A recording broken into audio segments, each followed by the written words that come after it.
Alright guys, I'm going to go over a few of the review problems. I'll do one or two of each section, and if you want some more, just let me know and I can make some more videos. So I was going to start with number 3. Number 3, we have dy dx is equal to 2xy minus 4x when y of 1 is equal to 3. Okay, so we need to separate our variables, and the problem is both of these have x's on them. So what I'm first going to do is pull out a 2x. I mean, I can multiply by dx as well. Now I've separated, and I can just divide by y minus 2.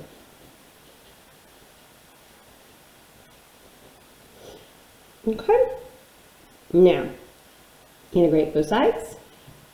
This is going to be the ln of y minus 2. I mean, essentially your u is y minus 2, but the derivative of that is just 1. So you don't have to worry about u substitution with that integration right there. And then this is 2x squared over 2, so it's just going to be x squared plus c. Now you have your ln, which you change to log base e. Okay, so if this were log base e, it would be e raised to all this stuff. I put plus c is equal to y minus 2, but instead of putting the plus c, remember that c is just going to be a c in the front. Now, at this point I want to plug in my initial condition. So c e to the 1 is equal to y, which is 3 minus 2. So ce is equal to 1, and c is equal to 1 over e. So now I have my answer. 1 over e, or e to the x squared over e, equals y minus 2. You need to solve for y. So e to the x squared divided by e plus 2 equals y is the answer that we have in the answer key. All right, that was number 3.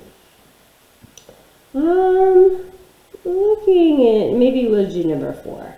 I think maybe the ending might be confusing to some people. We'll take a look at number 4 as well. Number 4 starts off dy dx is equal to x minus 2 and then a y squared, where y of 1 is equal to negative 4. Alright, so let's see. The first thing we want to do is multiply by dx and divide by y squared. dy divided by y squared is equal to x minus 2 dx. So there should be parentheses around that. I mean, I'm just going to know that these are separate from the dx because I'm going to integrate both sides. To integrate this, I'm really integrating y to the negative 2. Okay. So I'm integrating y to the negative 2. So that's going to give me y to the negative 3. Oops, sorry, negative 1. Add 1 over negative 1. And this is going to be x squared over 2 minus 2x plus the c. Now, I can start solving for y, or I could plug in my value and find my c. I'm going to plug in my value and find the c first. This is a negative 1 over y, so negative 1 over negative 4 is equal to, this would be a 1, so 1 squared over 2 minus 2 times 1 plus c. So 1/4 equals 1/2 minus 2 plus c. So when you solve that, 1/2 minus 2 is going to be a negative 3/2. So you basically want to look at 1/4 plus 3/2. Okay, well this needs to have a 4 on the bottom. So if I multiply both top and the bottom by 2, I end up with 6/4, which means it's going to be 7/4. So 7/4 is what C is going to be equal to. So we have negative 1 over y is equal to x squared over 2 minus 2x plus a 7/4. Now, you want to solve for y. Well, essentially what you're going to do is multiply both sides by y. And that'll cancel that out. And then you want y all by itself, so you're going to divide by all that stuff. Now, typically, I would not suggest having a fraction in the denominator. But in this case, it's okay, because you can't just flip pieces of them. So that's going to be the easiest route. And even for multiple choice or free response, that is just fine. You would get all the credit. Just don't stop here. You want to get that final point on free response, and that would be right here. Now, this is an AB and BC item. So AB goes through slope fields, goes through differential equations. So this could even be on the AB test as well. Just keep that in mind. Okay? All right. So that takes care of that. Let's go ahead and do an Euler method one.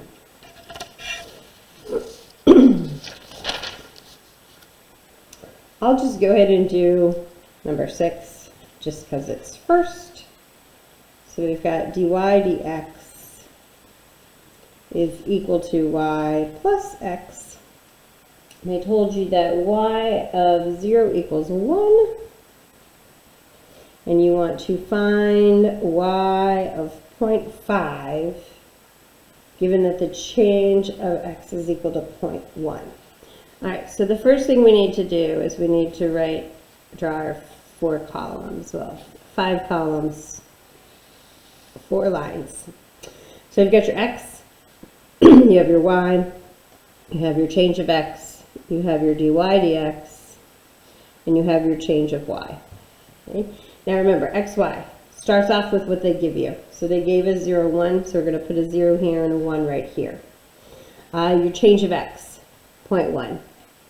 So you can go ahead and use this change of x to fill in your pieces. So you got 0, you add a 0.1, you add a 0.1, you add a 0.1, you add a 0.1, you add a 0.1 until you get to where you want to be. That's going to be your answer right there. Fill in 0.1 all the way down because you're going to need it. Okay. All right, so now you get started. The dy dx column, remember that's coming from the formula, so we're going to fill it into the formula. We've got y plus x. Well, y plus x, that's just going to be a 1. Now remember, we get the change of x from doing delta x times dy dx. So 0.1 times 1. I've got my calculator here. 0.1 times 1 is just going to be your 0.1. Now, change of y. That means that you're going to take this y and add your change of y to it to get to the next one. So you're at 1.1. And now you start over again. You're just going to go through the loop over and over and over again. So, to get my next dy, I've got y plus x. So I have 1.1 plus 0.1, which gives me 1.2. 1.2 times my 0.1, gives me 0.12. Now, this is what I'm going to add to my y to get to my next y. So 1.1 plus 0.12 gives me 1.22. Start over again.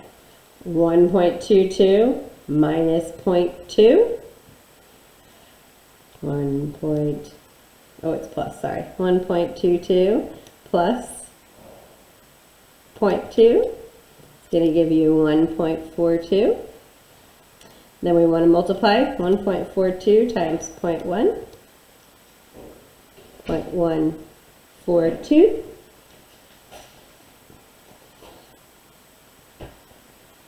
And then I'm going to add the 0.142 to 1.22.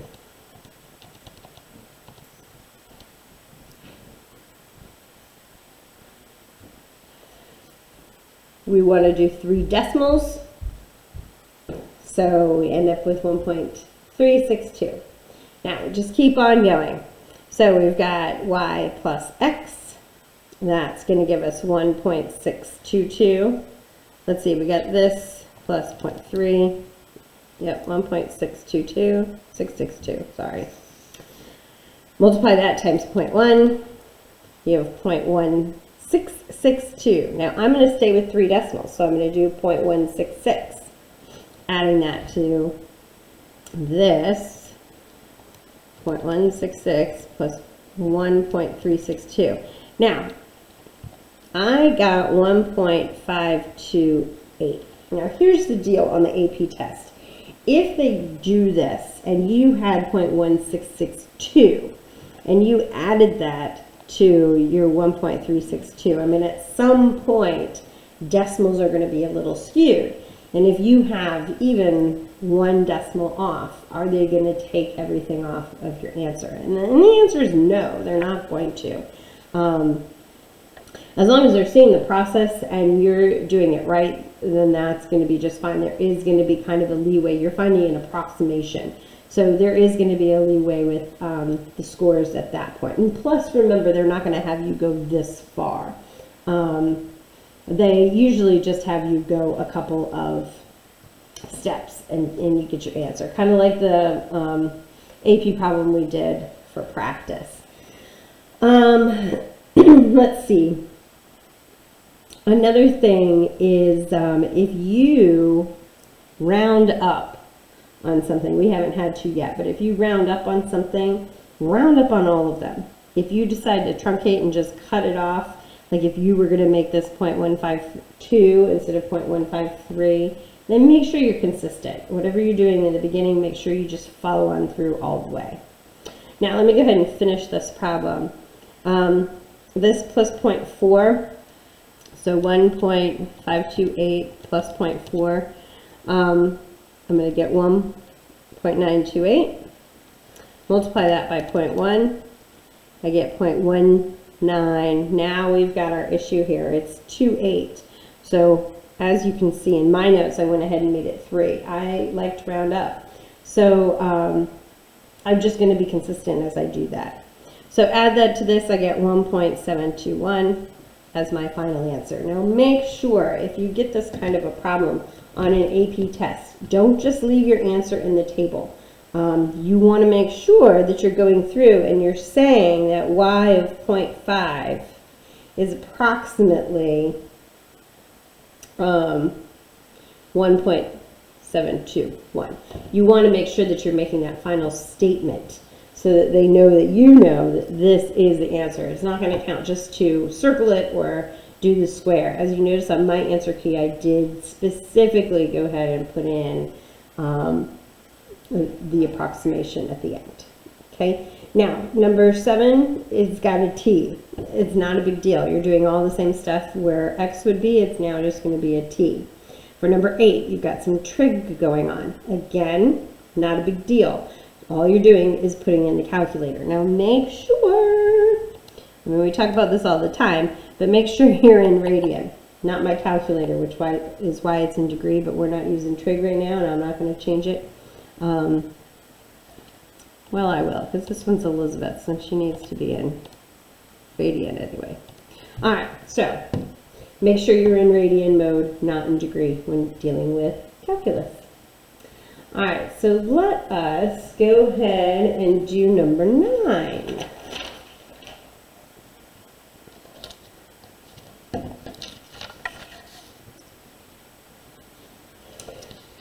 So number 9, so you're given dp dt is equal to 0.08p times 1 minus p over 1,000. P of 0 equals 100. Now, looking here, this is equal to a 1, and remember that was huge. Our formula, we had dy dt was equal to ky times 1 minus y over L. So that's going to help us recognize what we've got going on here. So in the first question, A, they wanted to know what K was. Well, K is 0.08. Okay.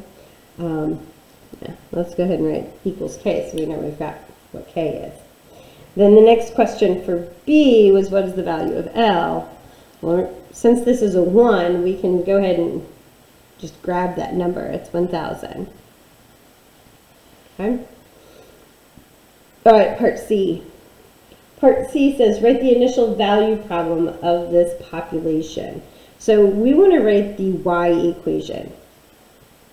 The Y equation, which was L over 1 plus B e to the negative KT. Okay? So, ideally and normally you would be memorizing this formula. Now, since you're at home, you're going to have this formula available for you when you are working on the test. You're also going to have this available for you when you're working on the AP exam if you come across a carrying capacity logistical equation. If I was a betting person, I'd say probably not on the AP exam, but you never know. You never know, but you'll have the formula with you. So let's plug in what we know. We know that L is 1,000. And we know that K is 0.8. So we end up with that, which means we need to find B.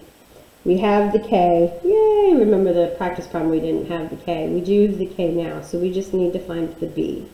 Well, go back to the initial condition. They told you that P at 0 was equal to 100. That means that T is equal to 0 when Y is equal to 100.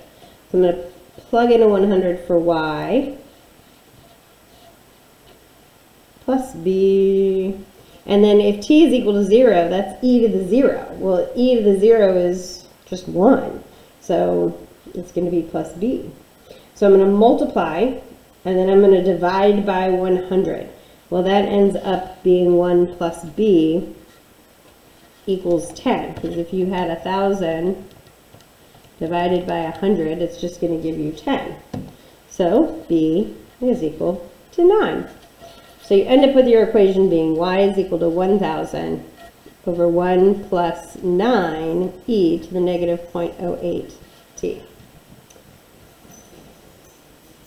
All right, part D.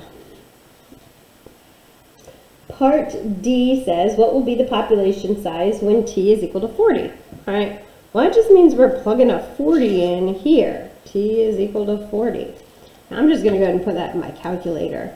So I'm going to do the alpha y equals, get my fraction in. I have 1,000 over 1 plus 9 e to the negative 0.08 times 40. And I get 731.604. Now you could say 731.603. That would be just fine. Because you're truncating, and remember AP test doesn't matter if you truncate or if you round up. Remember, I'm a rounder, so I get 731.604. That's my answer. All right, part E. Part E says, when will the population increase at the fastest rate? So when being, we want to find the T, because we know the value it's going to be. It's always at its fastest rate where the carrying capacity is half. So 1,000 divided by 2 is equal to 500. 500 is when it's at its fastest. So we want to plug this equation, well, we want to make this equation equal to 500. So 500 equals the 1,000 over 1 plus 9 e to the negative 0.08 t.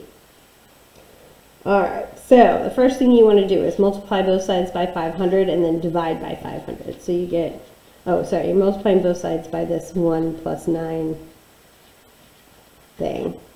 And I'm just going to go ahead and divide by 500. We've got 1,000 divided by 500 gives us a 2. So we've got a 2 right here.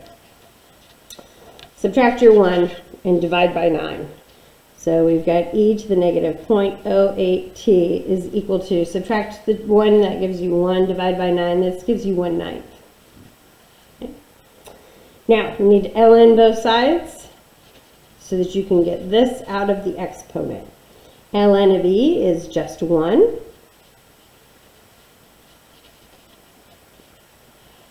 Okay, now, if they don't give you a calculator, well, you'll have a calculator because you're at home. But on the regular AP exam, you might not have had a calculator, and then you would have just left it.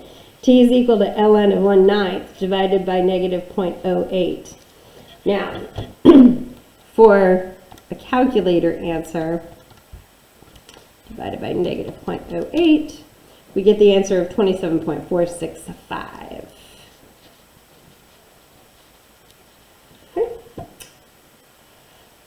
All right, so this will finish video 1. We'll come back and we'll take a look at some of the other problems, especially those free responses at the end, in another video.